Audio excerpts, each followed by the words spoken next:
नमस्कार दोस्तों, मेरा नाम है पंकज और आज मैं फिर से लेकर आ चुका हूँ आपके लिए हॉरर स्टोरी। अगर कभी आपके साथ ऐसी घटना घटी हो और वो स्टोरी आप मेरे साथ शेयर करना चाहते हो तो इस वीडियो के डिस्क्रिप्शन बॉक्स में एक मेल आईडी दी हुई है, आप उस पर जाकर मुझे मेल कर सकते हो। यह कहानी एक भूतिया पेड़ के बारे में है। मेरे गांव के किनारे पर एक इमली का पेड़ था। कई तरह की अफवाहें उस पेड़ के बारे में फैली हुई थी। कोई कहता कि वहाँ पर चुड़ैल रहती है, तो कोई कहता रहस्यमय तांत्रिक आधी रात को तंत्र मंत्रों से शैतानों को खुश करता है। एक रात गांव में एक महिला 2 जुड़वा बच्चों को जन्म देने के दौरान मर जाती है। घर के सभी लोग सदमे में थे क्योंकि अभी शादी को सिर्फ 2 साल ही हुए थे और इस तरह 2 दूधमुहे बच्चों को छोड़कर वो चली जाती है। उसके पति का नाम था अशोक। अशोक की हालत बहुत गंभीर हो गई थी। अपनी पत्नी को इस तरह खो देने के बारे में तो उसने सोचा भी नहीं था। खैर, अब सवाल था उन दोनों बच्चों की परवरिश का, तो इसका जिम्मा अशोक की भाभी ने लिया, जिनका खुद का बच्चा भी 4 महीने का था।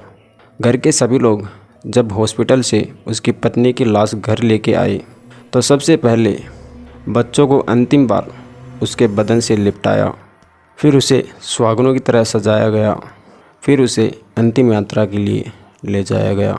अपनी पत्नी को अग्नि देने के पश्चात अशोक जब लौटने लगा तो उसके चाचा ने उसे राई फेंकते हुए आने को कहा।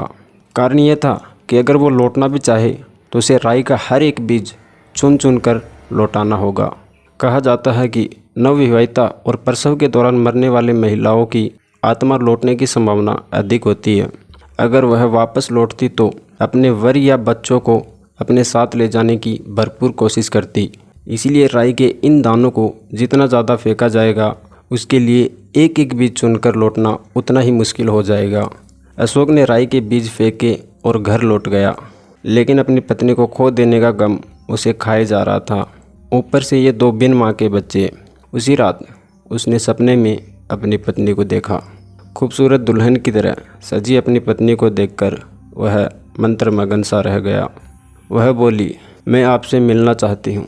गाँव के किनारे पर मरकट के पास जो इमली का पेड़ है वहाँ आइए। ऐसा बोलकर वो गायब हो गई और अशोक की नींद खुल गई।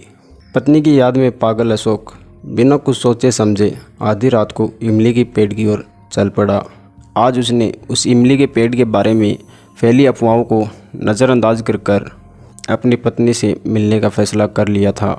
जैसे ही वह उस पेड़ के करीब पहुंचा, उसे पायल की छन सुनाई पड़ी और उसे महसूस हुआ जैसे पीछे से किसी ने उसे अपनी बाहों में भर लिया हो। वो पलटा तो सामने उसकी पत्नी थी। आंखों में काजल, मोगरे के गजरे की खुशबू, लाल बिंदी, सिंदूर, मांग और शादी की लाल साड़ी। एक पल के लिए तो वह ये भूल गया था कि वह मर चुकी है। फिर उसे बाहों में भरकर वह फूट फूट कर रोने लगा। अशोक की पत्नी ने उसे चुप कराते हुए कहा, देखो अशोक, अब मैं मर चुकी हूँ, लेकिन मैं मरकर भी तुमसे दूर नहीं जाना चाहती। तुम अगर राई के उन बीजों को पीछे ना फेंकते तो मैं उसी समय तुम्हारे पीछे पीछे घर में आ जाती। खैर, अब मैं जैसा कहती हूँ वैसा ही करना मेरे 10 क्रिया के दिन। जब तुम मरकट पर मुझे भोग चढ़ाकर लौटोगे तो पीछे पलटकर मुझे हाथ से साथ चलने का इशारा करना, मैं वापस आ जाऊँगी। याद रखना, तुम्हें बहुत से लोग कहेंगे कि तुम पीछे मत पलटना, लेकिन तुम पीछे पलटना तभी मैं वापस आऊँगी। अपनी पत्नी की मोह में फंसा अशोक ये भूल चुका था कि एक मृतक की आत्मा कितनी घातक हो सकती है। वह तो बस अपनी पत्नी वापस चाहता था, अपने दूधमुह बच्चों की माँ वापस चाहता था। खुशी खुशी घर वापस आकर वो सो गया और 10 क्रिया के दिन का इंतज़ार करने लगा। दोस्तों, कैसा लगा इस स्टोरी का पहला भाग कमेंट कर ज़रूर बताना। अगर आपको वीडियो पसंद आई है तो एक प्यारा सा लाइक ज़रूर कर देना और हाँ, ऐसी वीडियो देखने के लिए हमारे चैनल को सब्सक्राइब भी ज़रूर कर लेना। मिलते हैं अगले भाग में। जय हिंद, जय भारत।